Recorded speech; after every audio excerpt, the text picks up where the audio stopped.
Hello student, welcome back to our channel Premium Biology वाला। আজকে দেখো জেএনএম এবং এএনএম এর ইম্পর্টেন্ট কিছু কোশ্চেন গুলো আমরা নিয়ে চলে এসেছি। অর্থাৎ দেখবে তোমাদের সিলেবাসটা তোমরা দেখবে লাইফ সায়েন্সের ক্লাস 9 এবং 10 এর উপর করা হচ্ছে। আজকে আমরা কি করেছি, ক্লাস 10 এর তোমাদের যে সিলেবাস রয়েছে তার ফার্স্ট টপিক থেকে কি ইম্পর্টেন্ট গুলো, সেই কিছু ইম্পর্টেন্ট কোশ্চেন গুলো আমরা নিয়ে চলে এসেছি। কিছু ইম্পর্টেন্ট কোশ্চেন গুলো দেখবে, এগুলো খুবই ভেরি ইম্পর্টেন্ট। পরীক্ষার ক্ষেত্রে দেখবে এখান থেকে অনেকগুলো কমন আসবে। ঠিক আছে, তাহলে চলো আমরা দেখে নিই এই কোশ্চেন গুলো কি রয়েছে। দেখো তোমরা এখানে আমরা দেখে চলে যাই। ফার্স্ট কোশ্চেন দেখো রয়েছে, কি রয়েছে না, জগদীশ চন্দ্র বসু ব্যবহৃত উদ্ভিদের চলন পরিমাপক যন্ত্রটার নাম কি?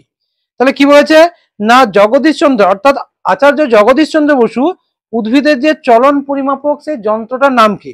দেখো চারটা অপশন রয়েছে, চারটা অপশনের মধ্যে কি হচ্ছে দেখো, কেস্কোগ্রাফ নামক যে যন্ত্র, সেই যন্ত্রটার সাহায্যে তিনি কি করেছিলেন, উদ্ভিদের চলনটা পরিমাপ করেছিলেন। অর্থাৎ উদ্ভিদ যে সংবেদনশীলতা সাড়া প্রদান করতে পারে, অর্থাৎ প্রাণীদের মতো উদ্ভিদের যে প্রাণ আছে, এটা প্রথম কিন্তু আচার্য জগদীশ চন্দ্র বসু প্রমাণ করেছিলেন। এবং সেই উদ্ভিদের চলনটা যে যন্ত্রের সাহায্যে পরিমাপ করেছিলেন, সেই যন্ত্রটার নাম কি হচ্ছে, ক্রেস্কোগ্রাফ। ওকে, এছাড়াও দেখবে এখান থেকে আরো কিছু কোশ্চেন আছে, যেমন তিনি কি ধরনের বা রেজোনেন্ট রেকর্ডার বা আরো কি যন্ত্রগুলো আবিষ্কার করেছিলেন, সেই যন্ত্রগুলোর নামগুলো একটু দেখে নিবে। ঠিক আছে, তাহলে এটা ফার্স্ট কোশ্চেন। তাহলে সেকেন্ড কোশ্চেন দেখো, আমরা দেখে চলে যাই।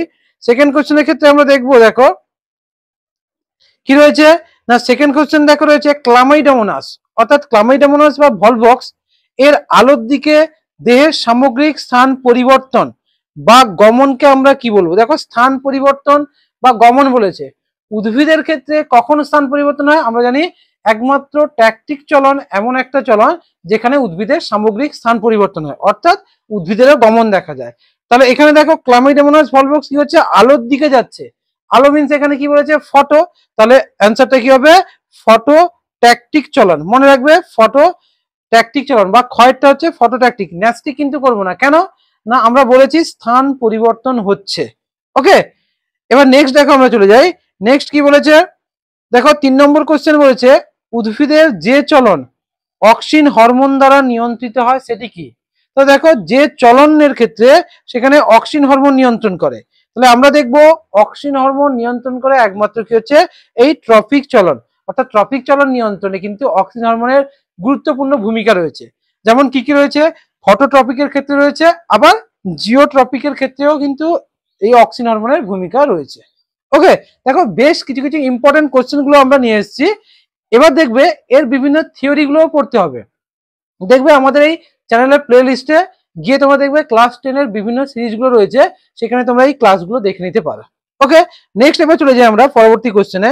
পরবর্তী কোশ্চেন দেখো কি বলেছে, লজ্জাবতী পাতা স্পর্শ করলে তৎক্ষণাৎ মুড়ে যায়। তাহলে এটা কি ধরনের চলন? দেখো লজ্জাবতী পাতা অর্থাৎ যাকে আমরা টাচ মি নট প্লান্ট বলা হয়, অর্থাৎ স্পর্শ করা যাবে না। স্পর্শ এখানে উদ্দীপক, সেই স্পর্শের সাহায্যে যখন উদ্ভিদের চলন হয় সেটাকে আমরা কি করবো, দেখো এখানে অপশন গুলো রয়েছে। গয়টা দেখো বলেছে সিসমোনাস্টিক, চাপ তাপ স্পর্শ এগুলোর সাহায্যে উদ্ভিদের যখন চলন হবে তখন আমরা তাকে সিসমোনাস্টিক চলন বলবো। এখান থেকে ইম্পর্টেন্ট কিছু থাকে, যেমন কি হচ্ছে রসস্ফীতি চলন, ওটা একটু তোমরা দেখে নিবে। ওকে, নেক্সট এবার দেখো পরবর্তী কোশ্চেনে আমরা চলে যাই।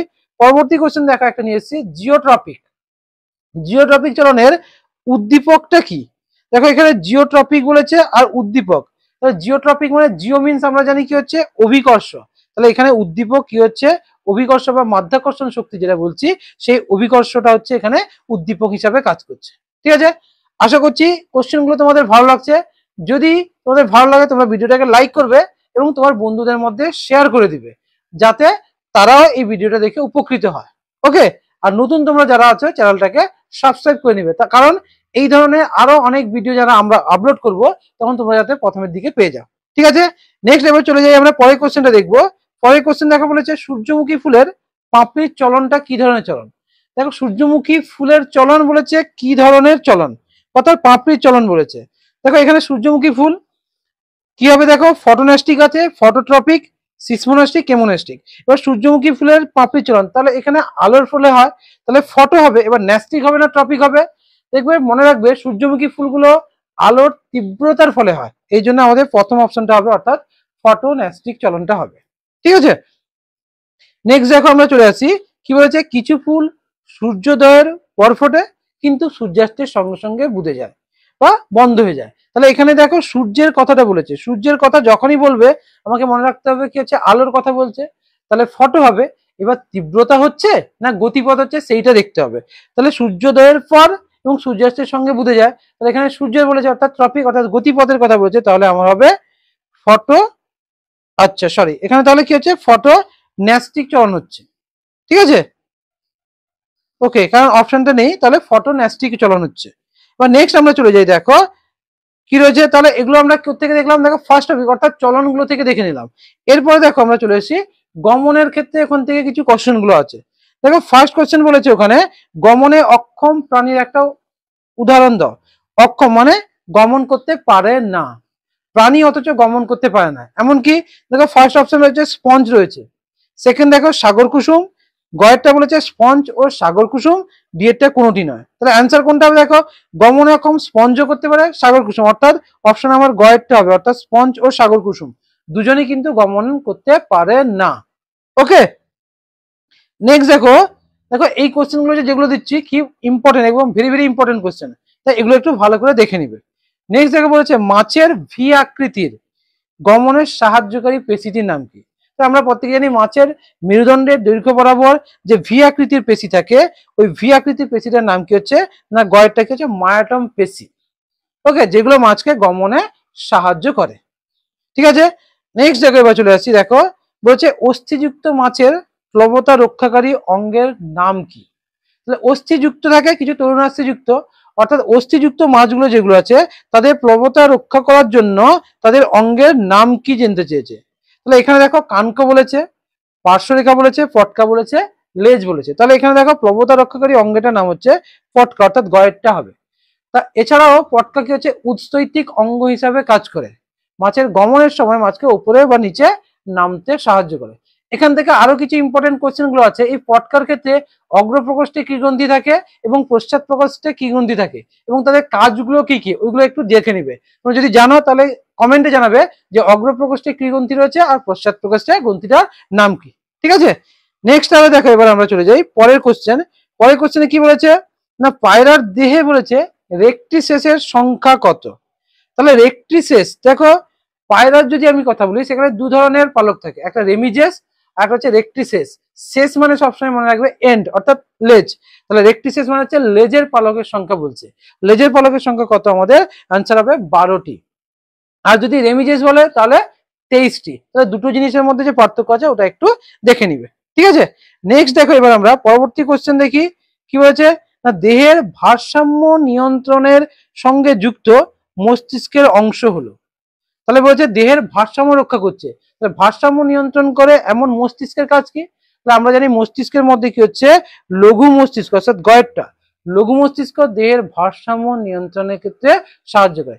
এছাড়া আর কি কি অঙ্গগুলো সাহায্য করে বলতো, দেখবে গমনের সময় লঘু মস্তিষ্কের সঙ্গে মানুষের অন্তঃকর্ণে অটলিত যন্ত্র বা অর্ধবৃত্তাকার যে নালীগুলো রয়েছে সেগুলো কিন্তু দেহের ভারসাম্য রক্ষার ক্ষেত্রে কিন্তু কিছুটা হলে গুরুত্বপূর্ণ ভূমিকা পালন করে। ওকে নেক্সট তাহলে আমরা এবার চলে যাই, দেখো কি বলেছে কাঁধের সন্ধি। কাঁধের সন্ধিতে অবস্থিত দুটি অস্থিগুলো কি কি। তাহলে দুটো অস্থির নাম বলতে বলেছে, কি বলেছে না কাঁধের সন্ধিতে অবস্থিত দুটো অস্থিগুলোর নাম কি। দেখো কাঁধের ক্ষেত্রে যখনই বলেছে তাহলে আমরা দেখো এইটা যদি কাঁধ বলি তাহলে কাঁধের ক্ষেত্রে আমাকে দেখো এই যে পিছনের অংশটা এটাকে স্ক্যাপুলা আর এই যে অংশটা সেটাকে আমরা কি বলছি হিউমেরাস বলতে পারি। অর্থাৎ অ্যান্সারটা কি হবে ফার্স্ট অপশন স্ক্যাপুলা ও হিউমেরাস দুটো কি হচ্ছে কাঁধের অস্থিসন্ধির আমরা এক্সাম্পল বলতে পারি। দেখো এটা কাঁধ, কাঁধের এই পিছনের স্ক্যাপুলা আর এই অংশটাকে আমরা কি বলছি হিউমেরাস। তাহলে ফার্স্ট অপশনটা এই ক্ষেত্রে হয়ে গেল। দেখো নেক্সট বলেছে এটা কিন্তু খুব ইম্পর্টেন্ট কোশ্চেন। দেখো বলছে একজন ক্রিকেট খেলায় আম্পায়ার কি হচ্ছে ওয়াইড দিয়েছে, তাহলে ওয়াইড দিয়েছে মানে দুটো হাত তুলেছে, তাহলে এক্ষেত্রে নির্দেশ দিলেন এক্ষেত্রে হাতের সঞ্চালনের ক্ষেত্রে কোন প্রক্রিয়ার সঙ্গে যুক্ত, হাতের সঞ্চালনের ক্ষেত্রে কোন ভূমিকা। তাহলে দুটো হাতকে উপরের দিকে তুলেছেন, তাহলে বডি থেকে মূল অক্ষ থেকে দূরে চলে গেছে, তাহলে এক্ষেত্রে অ্যান্সারটা কি হবে না এক্ষেত্রে আমার অ্যান্সারটা হবে দেখো গয়টা হচ্ছে অ্যাবডাকশন। অর্থাৎ দেখো এখানে যদি বলি মূল অক্ষ থাকবে, মূল অক্ষ থেকে যখন বডিটা দূরে চলে যাবে তখন যেটা হচ্ছে সেটা হচ্ছে অ্যাবডাকশন, কাছে হলে অ্যাডাকশন, ঠিক আছে। এই পেশিগুলোর নাম এবং এক্সাম্পল গুলো একটু দেখে নিবে। এই ফ্লেকশন, এক্সটেনশন, অ্যাবডাকশন, অ্যাডাকশন এই পেশিগুলো কি এর উদাহরণগুলো একটু দেখে নিবে। ঠিক আছে, নেক্সট দেখো, এবার চলে যাই একেবারে লাস্ট কোশ্চেন, যেটা আমরা একটা রোটেটর পেশির উদাহরণ চেয়েছি। রোটেটর মানে সার্কুলেট হতে পারে, মানে চারদিকে আবর্তিত হতে পারে। দেখো এখানে বলেছে ডেলটয়েড বলেছে, ট্রাইসেপস বলেছে, তারপরে আর কি বলছে পাইরিফর্মিস বলেছে, আর ল্যাটিসিমাস ডরসি। দেখো এখানে একমাত্র কি হচ্ছে রোটেটর পেশি হচ্ছে পাইরিফর্মিস, যেটা রোটেট করতে পারে। পাইরিফর্মিস ছাড়া আরো একটা পেশি থাকে যেটা কি হচ্ছে রোটেশন করতে সাহায্য করে। সেই পেশিটার নাম যদি তোমরা জানো তাহলে কমেন্টে জানাবে। ঠিক আছে, যে পাইরিফর্মিস ছাড়া আরেকটি রোটেটর পেশির উদাহরণ কি। এগুলো কিন্তু খুব ইম্পর্টেন্ট কোশ্চেন যেগুলো দেওয়া হলো। তোমরা আরো কি কি ধরনের কোশ্চেন গুলো চাইছো তোমরা কমেন্টে জানাবো, আমরা পরবর্তীকালে আরো বিভিন্ন অধ্যায় থেকে কিন্তু আমরা বিভিন্ন কোশ্চেন গুলো নিয়ে আসবো। ঠিক আছে, তাহলে আজকে এই পর্যন্ত থাকলো।